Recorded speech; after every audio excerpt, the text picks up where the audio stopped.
स्वागत आहे मित्रांनो पुन्हा एक नवीन व्हिडिओमध्ये. बिग बॉसचा प्रोमो रिलीज झाला, ज्याच्यामध्ये आपली जी आहे रुचिता याची खूपच जबरदस्तीने आपले रितेश दादा क्लास घेत आहे. कारण की तुम्ही बघू शकता की जसं ही 3 वाईल्ड कार्ड सदस्यांची एंट्री झाली, जी आपली संस्कृती आणि जे आहे आपले संकेत.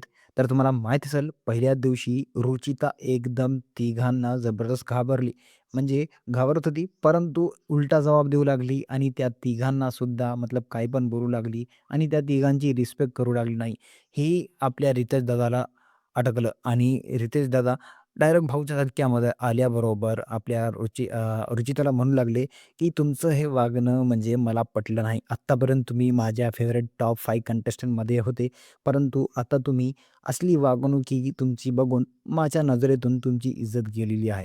ही ऐकताच आपल्या रुचिताच्या डोळ्यामधून अश्रू निघाले आणि रुचिता इमोशनल झाली आणि रितेश दादाचं असं बोलणं तुम्हाला काय वाटतं, की खरं आहे किंवा नाही? कमेंट करून सांगा. आता बघूया रुचिता या इमोशनलमधून निघू शकते किंवा नाही. कारण की विशालसुद्धा इथे चूप होता आणि विशालसुद्धा काहीच म्हटलं नाही. रुचिताच्या जे आहे साथ दिला नाही आणि आपल्या रितेश दादांनी डायरेक्टच त्या 3 वाईल्ड कार्ड सदस्यांची तारीफ करून आपल्या रुचिताची इज्जत काढली. तुम्हाला काय वाटतं, की हे खरं केलं नाही? कमेंट करून सांगा.